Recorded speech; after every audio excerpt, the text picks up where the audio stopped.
Hello, hello. Welcome to Healthy Perspectives, a podcast that takes on current cultural and social issues through a clinical lens.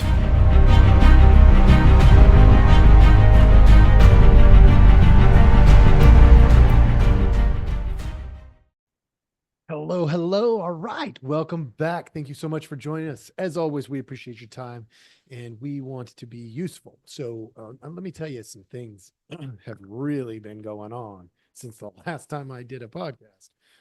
First, there was a plethora of options for me to dig into.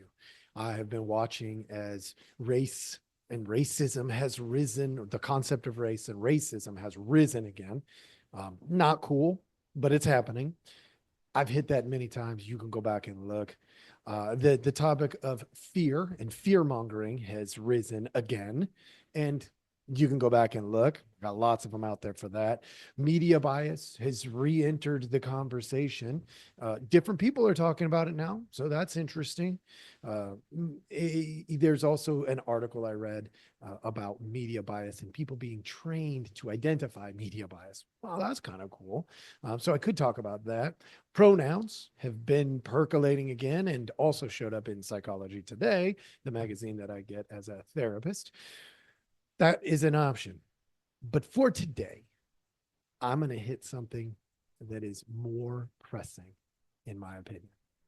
It may be the topic of the next 3 months, to be honest. I've been watching as this whole thing unfolds. Immigration and deportation. I want to hit it directly because we are making some mistakes. And I really want to make sure that you hear from me as a clinician, as a counselor, my perspectives on this, not because I know everything. Don't claim to. Don't want to. I don't want to be the one who has to have all the answers. But there are some angles here that I think you will benefit from. So hang with me. The tip of the day today is stop letting others change your values and principles.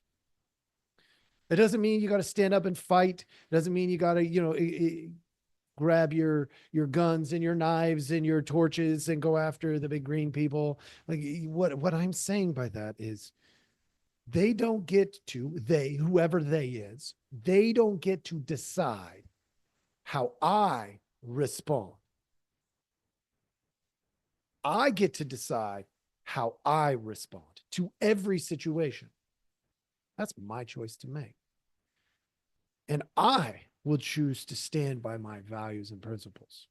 And I would highly recommend you do the same.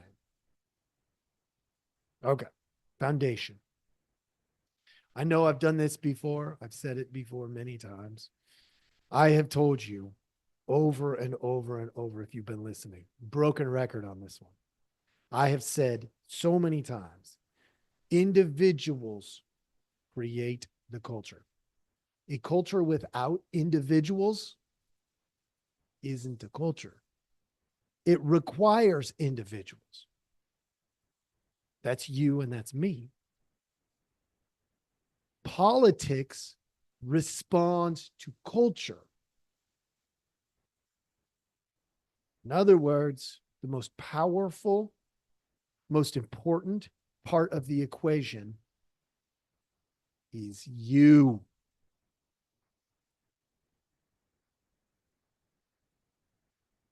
Many of us know some people who may get deported, detained, deported, both. I know some people who could be deported. People that I love, that I care about, that matter to me. I was asked, what do I think about the deportation of a whole bunch of people? And there's two things I want to address here. Number one, I want to address the border, the boundaries, because from a clinical lens, that one's super easy for me. And the second part is how I would handle any potential deportation.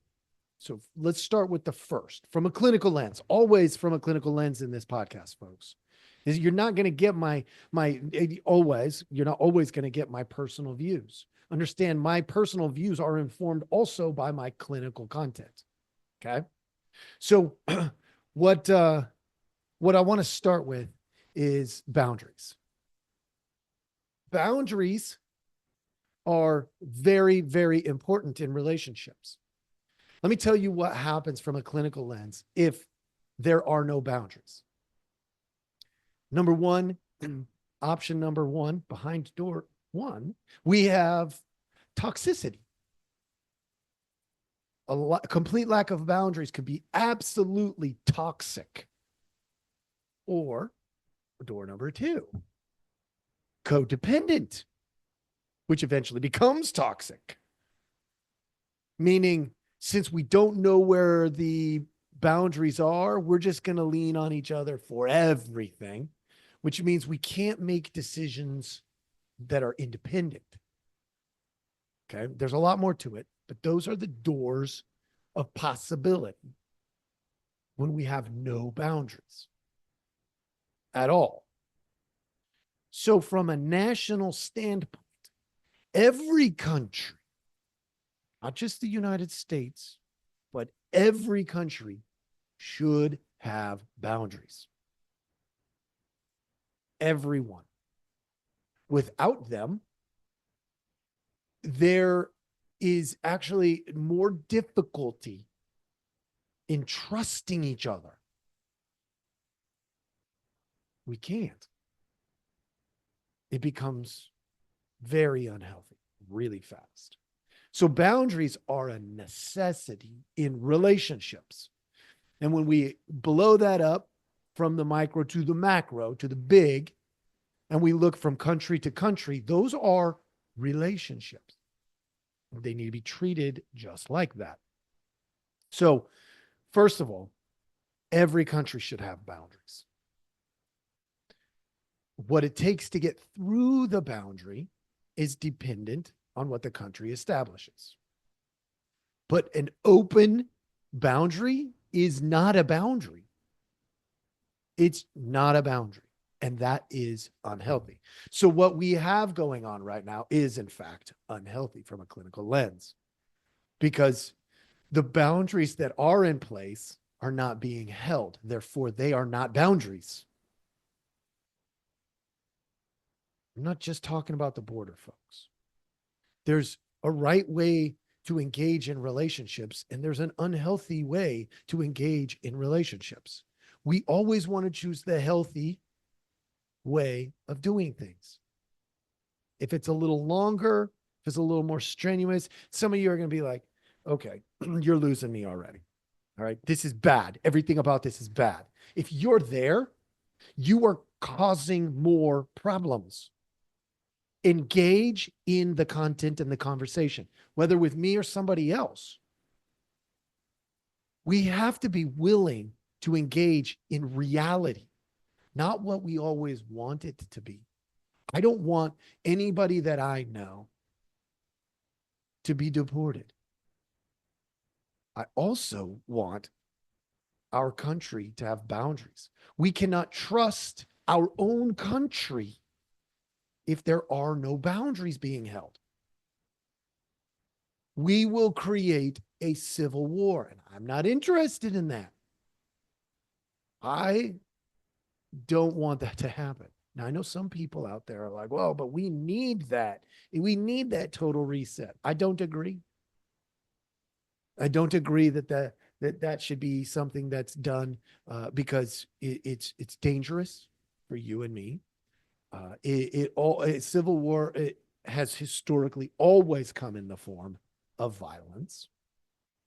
And frankly, I'm not a big fan of that. War should be a last option. And this isn't it, in my opinion. Okay. That was an opinion based on my clinical and cultural understanding. Okay. So I was asked also part two. So that takes care of, do we need boundaries? Absolutely. Because it's unhealthy to not have boundaries. Part two is how I'd handle it.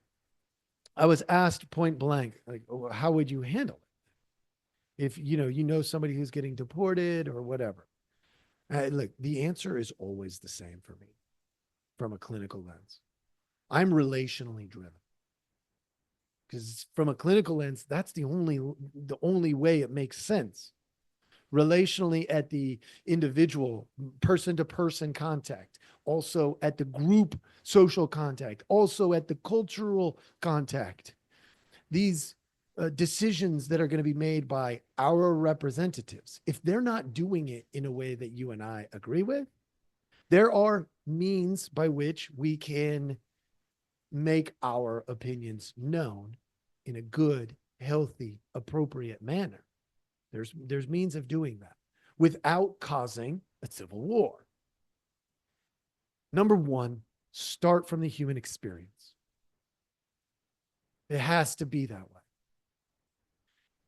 Here's an example. I use this in a conversation recently. If I have a friend that I love and care for that is going to be deported and they get detained, my hope, number one, is that I would know about it. If I don't know about it, well, then there's a problem, right? They're my friend. They should be able to tell me however it goes down, right? If they do get detained and I know about it, the first solution, in my opinion, I'm going to go to them because that's the human thing to do. I'm going to go to them. If I can, I'm going to hug them. I'm going to tell them I love them. Does that make the deportation process stop? No, it doesn't. Laws are laws. Boundaries are boundaries. And boundaries should be held. But I also don't want them, if they get deported, I do not want them leaving thinking I don't love them and care about them at the human level. And nobody gets to take that part from me. I can tell them I love them. Matter of fact, I'm probably not even going to wait until the possibility of them being deported comes. I'm going to make sure I tell them this now. Hey, look, if this does happen to you, just know without any doubt in your mind or your heart that I love you and I care about you. And I'll probably even take a next step and say, what do you want me to do if you get deported? Do you want me to do what I can to get you back here to your home? Because that's a human question to ask. How can I support you? Some of you are probably thinking, well, really, as if my opinion is going to matter. If it's done humanely, maybe it does matter. And if it's not done in a humane and appropriate way, then you should want, I would think, I'm not telling you what you have to think, but I would think you would want that person to know that you don't buy into this process being inhumane. So you would still want to tell them, I would think. When we start from humanity, the human experience, we can survive a lot of things, a lot of really hard things, ugly things, terrible things, when we know we are loved. That's a fact. Love makes a lot of things way more tolerable. Here's my challenge right now. I'm watching people get scared. I'm watching people fear monger, creating fear to try to benefit their agenda. It's a manipulation of the relationship when you do that. I mean, it's borderline narcissistic, and it should stop. If we, as a nation, enforce these boundaries that have been in place and just not followed, And we do it from a humane perspective, one that says you're a person. We're not just going to throw you into the back of a truck and throw you into the desert, and we're going to hold you there until we determine whether you're, here legally or not. If we go through a process that is, look, and that's up to us. Let's be real. I know people are frustrated with both sides of this conversation. I do. If we allow others to determine our values and principles from a place of fear, I'm going to tell you right now, we all lose when that happens. Every one of us. Anytime we've had deportations of people historically, there's been challenges with it. There will likely be challenges in this process now. There'll be situations where it's like, wow, they could have done that better. Understand here, let me play out a scenario for you to help you understand. When we go into this deportation process, which I'm going to be honest, I'm not a big fan of, but I am a big fan of boundaries. When we go into this process, there will be people who are told, hey, it's your job to find these 10 people, let's say. They find them. They go out and they pick them up, all legally done. They detain them because let's say they're here illegally, and then they verify that they are who they are, and we get all that settled. Okay. Now, I know there could be a lot of mistakes before we even get to that point, but let's just assume for a second all of that stuff goes smoothly and correctly, and they are treated with respect. They're not marched out in front of everybody to look foolish and all that. Like it's done very reasonably, let's say. Now, I'm not saying it will go this way, but let's say that it does. And group after group shows respect and kindness. The officers, the detained, it's just really respectful. Great. That would be ideal. We find out what we need to find out. We either decide, okay, you should not be here. Here's the process to come back, right? Because we would want to teach them. That's the human process, right? We teach them, if you really want to come back, here's how you're going to need to do it. Step 1, 2, 3, 4, and so on. Walk them through the process so that they can get back, if they want to, legally, right? Coming through the appropriate place at the appropriate time with the appropriate documents, and you can teach them how.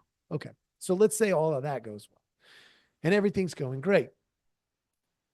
And then we get a group where half of them act out. There's 10 of them, 5 of them act out. They get wild and crazy. And then those officers have to deal with that. Now they elevate emotionally. What do you think is going to happen the next time those officers go out to get people? Unfortunately, I know the human experience well enough to know they are going to get a little bit more rigid. Because when chaos happens, the alternative is rigidity. So they're going to get more rigid. They're going to do their job. Oh, by the way, there's plenty of times in history you can see this, but psychologically, it also makes sense. They're going to get more rigid. They're going to do their job. They're going to do it with less human relational pieces. Because adding humanity into it is not helpful when others are causing chaos. So our chaos has to be strategically done. And let's say, let's paint this scenario, one more scenario for you. Let's say it's not being done very well. And a bunch of citizens do a peaceful protest, not about the deporting in terms of it happening, but about the way in which it is happening. And so they protest, and people pay attention. They record it, goes out on social media, goes out on, mainstream media. It gets out there. And the message is, do this humanely, or we will change our stance. Well, what would we change our stance to? The easy solution there, midterms. 2 years, we vote differently. Pretty simple, because that's part of the process. The individuals stand up. Not only that, folks, but we know people. You know people. I know people. You talk about those at your local community, and you say, look, we're not standing for this part of it. If the deportation is going to occur, our request locally, local law enforcement, local sheriff, local city sheriff, local sheriff, city police, and so on. And we say, and even state police. And we say, hey, look, we're going to come alongside them, and we're going to do it humanely. We're going to observe. We got our little cameras here.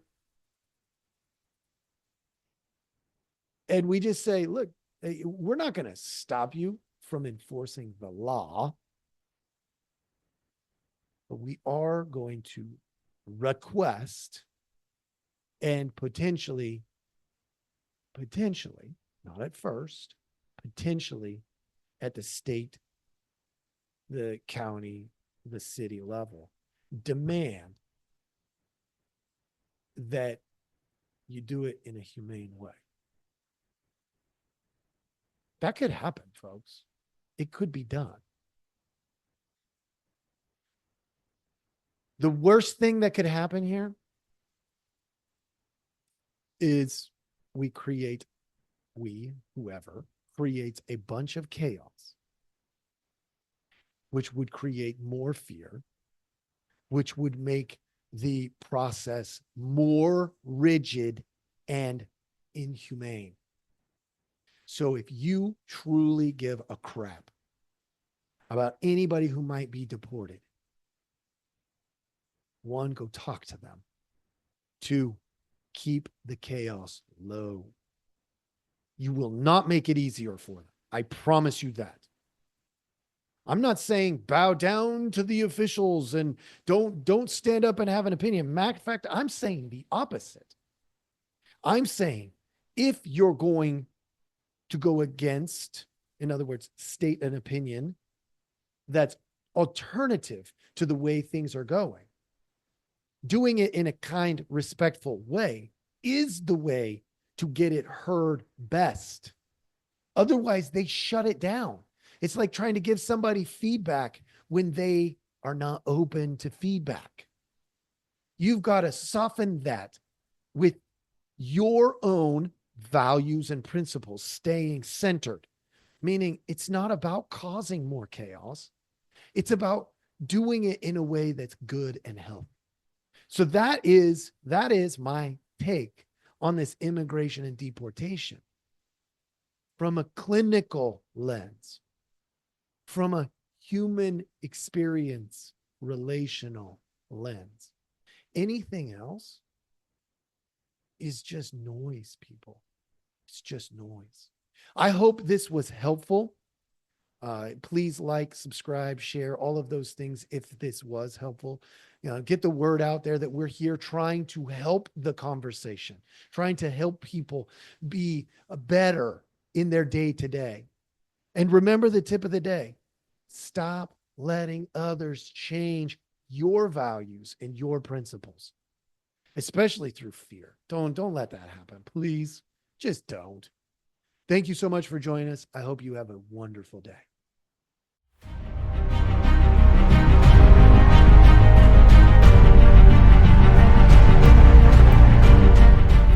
Hey, everybody. Thanks for listening. We appreciate our audience a lot, so we give you some simple ways to track us down. Please like, subscribe, and follow all the podcasts on different platforms.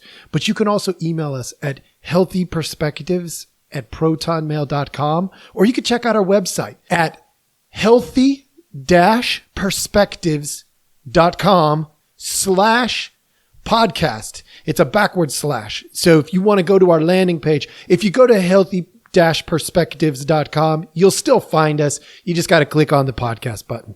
Thank you so much.